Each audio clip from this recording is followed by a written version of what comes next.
Yo guys, welcome back to Ruang 066. Apa kabar kalian semua? Semoga kalian sehat selalu dan selalu bahagia. Ketemu lagi dengan aku di Ruang 066 pada malam ini di episode ke-6. So, malam ini aku akan bercerita tentang boneka terkutuk guys.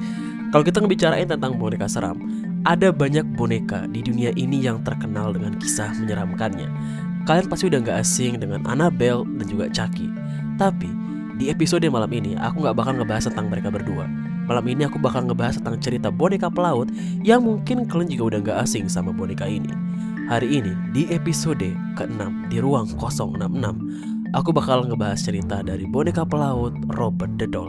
Tapi sebelum cerita dimulai, jangan lupa kita subscribe di bawah dan jangan lupa like ya, biar aku makin semangat lagi ke depannya. Oke, so tanpa lama-lama lagi, pintu ditutup, cerita dimulai.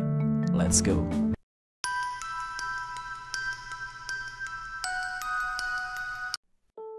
Robert the Doll adalah sebuah boneka yang dimiliki oleh seorang anak bernama Robert Eugene Otto. Sekarang boneka ini ada di Museum Fort West Martello dan dikurung di kota kaca guys. Nah, boneka ini namanya Robert karena pemilik dia namanya juga Robert. Karena si Robert ini ngasih nama ke bonekanya sama, dia ganti nama jadi Ginny, nama tengah dia, biar gak sama kayak bonekanya. Gimana sih awal mula Ginny bisa dapat boneka Robert? Nah, jadi ada beberapa cerita awal mula tentang Ginny bisa dapat boneka Robert guys. Yang pertama, Ginny dapat boneka Robert sebagai hadiah dari kakeknya ketika dia jalan-jalan ke Jerman. Tapi setelah diselidiki sama museum yang nyimpan Robert sekarang, ternyata boneka ini gak pernah dimaksudkan buat jadi boneka, melainkan dibuat sebagai pertunjukan badut atau pelawak. Nah, pakaian yang dipakai boneka Robert adalah pakaian si Ginny sendiri guys. Cerita kedua mengenai asal-usul boneka Robert adalah berasal dari pekerja yang bekerja di rumah keluarga si Ginny. Jadi Ginny ini orang kaya guys, dia tinggal di rumah yang gede gitu. Sampai emak bapak dia butuhlah bantuan orang untuk beres-beres rumah. Nah, keluarga Ginny ini adalah keluarga yang terkenal kasar sama para pekerjanya. Suatu hari, salah satu pekerja di keluarga Ginny ini ketahuan main fudo, ilmu hitam. Karena ketahuan si pekerja ini dipecat lah sama keluarga Ginny ya kan. Setelah dia dipecat, pergilah dari rumah itu. Tapi nih, menurut ceritanya, sebelum si pekerja ini pergi, dia ini ngasih boneka ke Ginny waktu dia masih kecil. Nah, boneka itu dipercaya adalah boneka Robert yang kita bahas sekarang. Dan menurut ceritanya, boneka ini tuh dikutuk sama si pekerja ini buat meneror atau menakut-nakuti keluarga Ginny Nah, sekarang kita bakal masuk ke hal-hal mistis yang melingkari boneka Robert.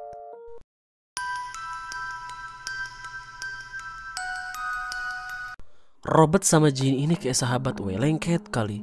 Kemana si Ginny pergi pasti dibawa lah boneka ini. Robert kalau dilihat ya kayak boneka pada umumnya guys. Kalau ditanya seram atau enggak ya, menurut aku pribadi kayak boneka normal aja gitu. Nggak ada unsur seram-seramnya.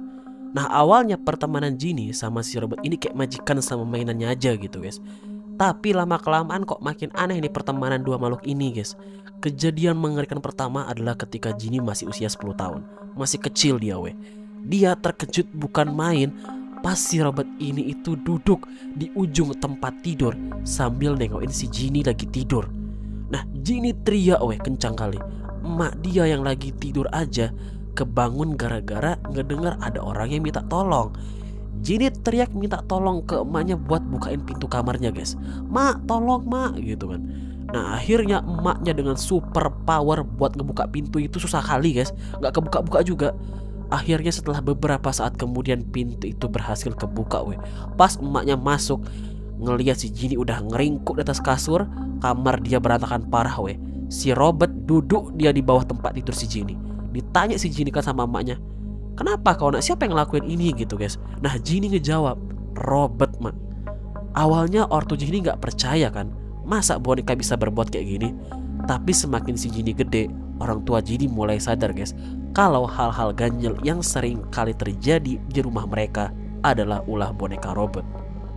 Ortu keluarga Ginny juga sering kali ngedengar Ginny sering bicara sama bonekanya dan dijawab dengan suara yang beda Bahkan dia, orang tua Ginny sering ngelihat secara langsung kalau Robert ini berbicara dan merubah ekspresinya kayak manusia pada umumnya. Orang tua Ginny juga sering kali ngelihat kegiatan tak masuk akal. dari boneka Robert weh.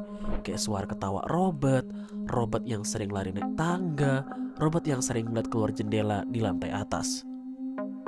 Tapi tadi baru beberapa aja weh. Ada juga cerita dari tukang pipa yang sempat melakukan perbaikan di rumah si Ginny guys. Pada suatu hari pernah ada tukang pipa yang diundang oleh keluarga Ginny buat ngelakuin perbaikan di sekitar rumah. Nah selama tukang ini kerja, gak ada satu orang anak kecil pun yang berada di sekitar rumah. Nah tukang ini mendengar ada suara anak-anak ketawa, tapi entah dari mana asalnya. Ketika si tukang ini masuk ke rumah keluarga si Ginny, dia ini ngelihat kalau Robert itu udah pindah dari posisi awalnya guys. Kayak dia bisa jalan sendiri gitu. Nah juga ada cerita tentang pekerja yang naruh si Robert ini di loteng dan meninggal di hari yang sama ketika si pekerja ini naruh boneka Robert tersebut di loteng guys. Setelah beranjak dewasa, Ginny ini nikah dia weh. Nama bini dia Annie guys. Dia pindah dan masih ngebawa Robert juga ke rumah barunya. Istri Ginny ini gak suka sama Robert ini weh, cemburu kayaknya. Nah selama di rumah baru ini, Robert itu ditaruh di loteng weh, dekat sama jendela posisinya. Nah orang-orang yang lalu lalang di sekitar rumah si Ginny berusaha agar mereka gak ngeliat si Robert, karena mereka ngerasa kalau mereka ini kayak diawasi sama si Robert. Jadi mereka benar-benar kayak gak mau lewat rumah si Ginny weh, ngejauh gitu. Nah pas denger rumor ini, Ginny ngecek kan, bener aja Robert ini pindah tempat dari posisi dia awalnya guys. Ada juga cerita tentang ekspresi Robert itu bakal berubah kalau ada yang jelek-jelekin Ginny di depan dia guys. Orang-orang yang berkunjung ke rumah Ginny juga sering denger suara langkah kaki dan suara ketawa di loteng rumah si Ginny guys. Lalu kondisi boneka ini gimana sekarang? Setelah Ginny meninggal pada tahun 1974, rumahnya ditinggali sama orang yang namanya Merle Ruther. Nah Ruther ini seringkali mengalami hal ganjil selama dia tinggal di sini guys. Sama kayak sebelumnya, ada suara ketawa, suara bising dari arah loteng yang gak diketahui asalnya. Nah Ruther ini tuh udah ngira kalau hal-hal ganjil itu adalah akibat dari si Robert. Akhirnya setelah 20 tahun tinggal di atas loteng tuh si boneka Robert didonasikan ke Museum for East Martello agar si Ruther bebas dari gangguan mistis si Robert ini guys. Capek juga mungkin dia kan tiap hari ngelihat, ngedengar hal-hal aneh di rumahnya gitu. Kalau aku sih nggak langsung minggat aja gitu ya guys, ya nggak menyentuh sama sekali tuh boneka gitu loh. Oke, back to story. Pas di museum banyak kali weh yang mau ngunjungin si Robert ini. Orang-orang yang mau foto si Robert ini harus izin dulu weh. Kalau dia miringin kepala artinya boleh. Kalau nggak miringin kepala berarti nggak boleh guys. Bahkan Robert ini juga bisa dapat 3 surat setiap hari guys. Tapi isi surat itu bukan surat cinta weh. Isi surat itu adalah permohonan maaf para pengunjung yang gak beruntung karena tidak menghormati Robert guys. Bahkan katanya udah ada lebih dari 1000 surat loh weh. Katanya nih ya, Robert ini suka makanan manis weh. Alhasil banyak lah yang ngasih dia permen weh. Selain permen ada hal yang lain kayak uang, mata duitan juga di boneka gitu loh. Namun karena ini museum guys, hal itu seharusnya gak boleh dilakuin ya guys ya, karena museum itu punya aturan yang harus dipatuhi gitu loh guys. Oke, itu dia kisah dari Robert the Doll, boneka pelaut yang biasa aja tapi memiliki segudang cerita menyeramkan ya. Gimana menurut kalian? Apakah kalian pengen ketemu boneka Robert? Coba komen di bawah. Oke guys, sampai sini aja dulu untuk episode ke-6 di Ruang 066 malam ini. Kita ketemu lagi di episode ke-7 di hari Rabu. Kalau kalian suka video ini jangan lupa di subscribe dan jangan lupa di like. Cerita selesai, pintu dibuka. Aku pamit, sampai jumpa lagi. Bye bye, good luck.